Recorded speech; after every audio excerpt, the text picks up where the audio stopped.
হঠাৎ করে হওয়া প্ল্যানগুলো একটু বেশি ভালো হয়, তাই না? আমরা হঠাৎ করেই বেরিয়ে পড়েছিলাম একটা নতুন জায়গায় যাওয়ার জন্য। গেছিলাম আমি আর মিঠির মিমো। মায়াপুর ইস্কন মন্দিরে আমরা অনেকবার গিয়ে থাকলেও হবিবপুর ইস্কন মন্দিরে কিন্তু আমরা কোনো সময়ই যাইনি। তাই হঠাৎ করে প্ল্যান করে চলে গেছিলাম হবিবপুর ইস্কন মন্দিরে। এটা আমাদের মায়াপুরের ইস্কন মন্দির থেকে অনেকটাই আলাদা। বেশ কম একটা জায়গা নিয়েই এটা তৈরি হয়েছে। চারিদিকের পরিবেশ বেশ ফাঁকা, শান্ত, নিরিবিলি। নিজের সাথে নিজের সময় কাটানোর জন্য খুবই ভালো একটা জায়গা। এই ইস্কন মন্দিরে কিন্তু থাকারও সুব্যবস্থা আছে, দেখতেই পারছো। 5 তলা একটা বিল্ডিং, পুরোই ভক্তরা এখানে থাকতে পারো। মানে শুধু ভক্তরা নয়, তোমরা সাধারণ মানুষ যারা মানে ইস্কনে দীক্ষিত নয় তারাও কিন্তু এখানে সময় কাটানোর জন্য এসে থাকতে পারে।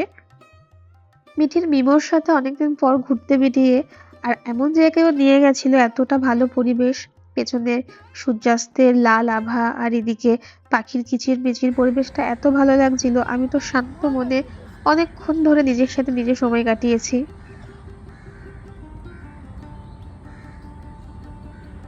আমাদের মায়াপুরের ইস্কনের থেকে কিন্তু এরিয়াটা ছোট, কিন্তু শান্ত, নিরিবিলি।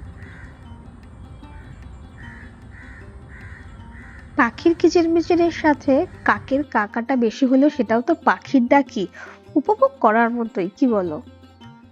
দেখো, চারিদিকে লোকজন নেই বললেই চলে। আর 4টে পর্যন্ত মন্দির বন্ধ থাকে বলে আমরা বাইরে অপেক্ষা করছিলাম 4টে বাজার। আর যেটা বলছিলাম যে সূর্য অস্তের লাল আভা দেখতে পাচ্ছ, কি দারুণ পরিবেশে শীতের আমেজে এত সুন্দর লাগছিল সবকিছু, মানে বলার বাইরে। তারপরে 4টে বেজে গেল, মন্দির থেকে কীর্তনের আওয়াজ শুরু হয়ে গেছিল, তো আমরা চলে গেছিলাম কীর্তনে ভগবানের দর্শন করতে।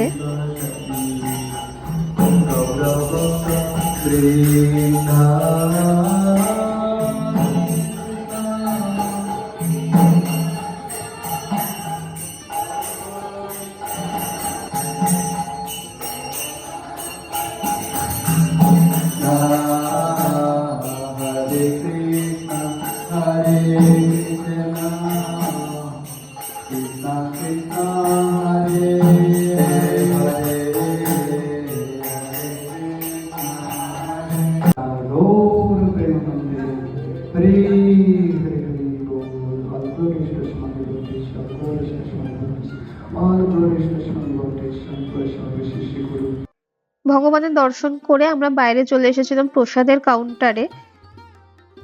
যারা তোমরা দিনের বেলা আসছো আর চাইছো দুপুরবেলা এই ইস্কন মন্দিরেই প্রসাদ পাবে, সেক্ষেত্রে বলে রাখি 12টার আগে তোমাদের যেতে হবে, কুপন কাটতে হবে। আর দুপুরের প্রসাদের সুব্যবস্থা আছে এখানে বেশ সুলভ মূল্যে। আর যদি কোনো রকম ডিটেলস জানার থাকে মহাপ্রসাদের ব্যাপারে, সেক্ষেত্রে তোমরা কিন্তু কমেন্ট করতে পারো। আমি কমেন্ট বক্সেই একটা ফোন নাম্বার দিয়ে দেবো, যেখানে তোমরা যোগাযোগ করে সমস্ত কিছু জেনে নিতে পারবে। প্রসাদ খেয়ে আমরা বেরিয়ে গেছিলাম মন্দির থেকে। তারপরে চলে গেছিলাম একটা মিষ্টির দোকানে, যেখান থেকে আমরা খেয়েছিলাম সিঙ্গারা। ভাইরে ভাই, আজকাল যেখানে খাবার পাচ্ছি সেখানে রিভিউ স্টার্ট করে দিচ্ছি, কি আর বলবো। তো আমরা খাওয়া দাওয়া করে বেরিয়ে পড়েছিলাম বাড়ির উদ্দেশ্যে। আর রাস্তায় এত ঠান্ডা ছিল, আমরা শান্তিপুরে দাঁড়িয়েছিলাম চা খাওয়ার জন্য। আর আমার বিস্কুট ডুবিয়ে চা খেতে দারুণ লাগে। Thanks for watching.